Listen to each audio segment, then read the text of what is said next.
একজন স্বার্থপর লোক অন্যের সম্পদে ভাগ বসানোর জন্য সবসময় সুযোগ খুঁজত, কিন্তু সে নিজের সম্পদের এক আনাও কারোর সাথে শেয়ার করতে রাজি ছিল না, না তার বন্ধু বান্ধবের সাথে, না গরিবদের সাথে। একদিন লোকটি রাস্তায় তার 30টি স্বর্ণমুদ্রা হারিয়ে ফেলল। তার এক বন্ধু এই স্বর্ণমুদ্রা হারানোর কথা শুনল। সে আবার ছিল খুবই দয়ালু। ঘটনাক্রমে বন্ধুর মেয়ে রাস্তায় সেই 30টি স্বর্ণমুদ্রা কুড়িয়ে পেল। সে বাড়িতে ফিরে এসে এই কথা জানালে তার বাবা বলল, এটা নিশ্চয় তার বন্ধুর সম্পদ। তাই সে বন্ধুর কাছে গিয়ে স্বর্ণমুদ্রাগুলো ফিরিয়ে দিল।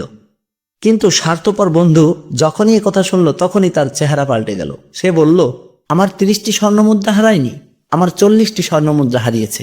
তোমার মেয়ে আমার 10টি স্বর্ণমুদ্রা সরিয়ে রেখেছে। একথা শুনে লোকটি রেগে গেল এবং স্বর্ণমুদ্রা সেখানে রেখেই চলে গেল। কিন্তু স্বার্থপর বন্ধু ছিল নাছোড়বান্দা। সে বিচার নিয়ে আদালতে চলে গেল। বিচারক তার অভিযোগ মন দিয়ে শুনল এবং সেই মেয়ে আর তার বাবাকে ডেকে পাঠালো। যখন তাদের নিয়ে আসা হলো, মেয়েটিকে জিজ্ঞেস করলে মেয়েটি বলল, আমি 30টি স্বর্ণমুদ্রাই পেয়েছি। লোকটিকে যখন জিজ্ঞেস করা হলো যে তোমার কতটি স্বর্ণমুদ্রা হারিয়েছে, লোকটি বলল, আমার 40টি স্বর্ণমুদ্রা হারিয়েছে। তখন বিচারক বলল যে তোমার 40টি স্বর্ণমুদ্রা হারিয়েছে আর এই মেয়েটি পেয়েছে 30টি স্বর্ণমুদ্রা, অতএব এই স্বর্ণমুদ্রাগুলো তোমার নয়। অতএব স্বর্ণমুদ্রাগুলো সেই মেয়েকে দিয়ে দিল। এবার স্বার্থপর লোকটি দেখলো চালাকি করতে গিয়ে তো বিপদে পড়ে গেলাম। তখন সে তার অপরাধ স্বীকার করলো, কিন্তু বিচারকের মন গলল না। বিচারক তার কোনো কথাই শুনল না।